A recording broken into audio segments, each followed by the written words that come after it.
नमस्कार मित्रों, मैं फूलचंद झाझड़िया अपने YouTube चैनल कानूनी नज़रिया पर आपका हार्दिक स्वागत करता हूं।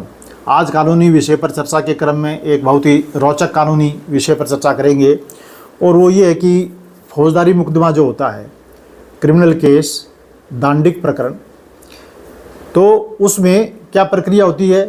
न्यायालय में पहले प्रसंज्ञान होता है, फिर आरोप सुनाया जाता है कि आपके खिलाफ ये आरोप है, आप स्वीकार कर रहे हो, आगे मुकदमा लड़ोगे। तो कोई स्वीकार करता है तो उस हिसाब से उसका फैसला किया जाता है, कोई स्वीकार नहीं करता है वो कहता है कि मुझे तो स्वीकार नहीं है, अपराध अस्वीकार है, आरोप अस्वीकार है और मैं मुकदमा लड़ना चाहता हूँ, ट्रायल फेस करना चाहता हूँ। तो ऐसी स्थिति में फिर क्या होगा कि चालान के साथ में एक गवाहों की सूची होती है कि ये गवाह इस आरोप को साबित करेंगे। तो उन गवाहों को एक एक करके बुलाना शुरू करते हैं। 3 गवाह एक बार बुला लिए, 3 गवाह एक बार बुला लिए, 2 गवाह एक बार बुला लिए, ऐसे करके धीरे धीरे बुला करके उनकी सबकी परीक्षा और प्रतिपरीक्षा होती है। उनसे सवाल जवाब होते हैं और उनके बयान लिखे जाते हैं।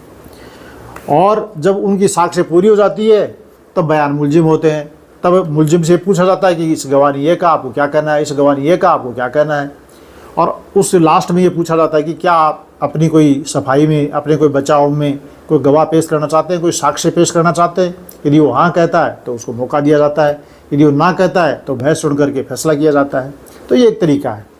तो अब एक प्रश्न ये है कि ये जो गवाहों की सूची होती है, उस सूची में से अभियोजन पक्ष मान लीजिए कि सब गवाहों को नहीं बुलाता, सब गवाहों को परीक्षित नहीं करवाता है और उसको लगता है कि ये गवाह हमारे खिलाफ जाएगा, ये गवाह तो मुलजिम से मिल गया। ऐसा कई बार उनको अंदेशा होता है या कोई सूचना प्राप्त होती है, तो वो उस गवाह को बुलाते नहीं है और छोड़ देते हैं कि साहब इस गवाह को हमें नहीं बुलाना, इसको हम तर्क करते हैं। तर्क करते हैं मतलब इसको छोड़ते हैं, हम नहीं बुलाते। तो ठीक है, नहीं बुलाते, कोई बात नहीं, आपकी मर्जी है।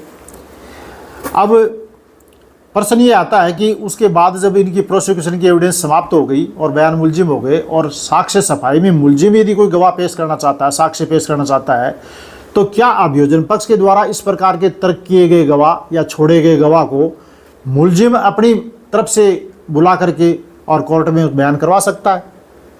तो ऐसा मामला उत्तर प्रदेश राज्य में एक आया सामने, जिसमें ट्रायल कोर्ट के अंदर मुलजिम ने एक प्रार्थना पत्र पेश किया और ये कहा कि ये जो प्रोसिक्यूशन गवाहों की सूची है, इसमें अमुक गवाह को प्रोसिक्यूशन एग्जामिन नहीं करवाया है, उस गवाह को मैं मेरी तरफ से, मेरे बचाव में, मेरी साक्ष्य के रूप में और कोर्ट में उसके बयान करवाना चाहता हूँ। तो ट्रायल कोर्ट ने उसकी एप्लीकेशन को खारिज कर दिया। क्या कहा कि नहीं, ये तो प्रोसिक्यूशन की सूची का गवाह, इसको आप नहीं बुला सकते। तो वो हाई कोर्ट गया कि साहब ये मेरे गवाह नहीं बुलाने दे रहे मेरे बचाव में।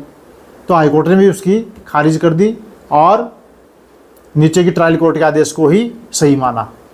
तब ये ऑनरेबल सुप्रीम कोर्ट के पास गया और वहाँ गुहार लगाई, वहाँ निवेदन किया कि मेरे को गवाह नहीं बुलाने दे रहे, मेरे बचाव कैसे करूँ।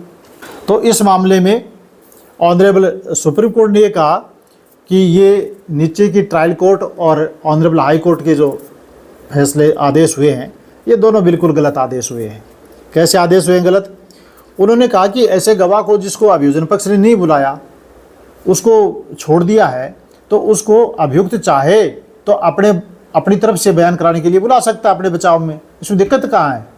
और प्रोसिक्यूशन को ये अधिकार होगा कि वो जब गवाह आए और बयान दे तो उसे जिरह कर सके, क्रॉस एग्जाम कर सके, उसे वो भी प्रश्न पूछ सकेगा।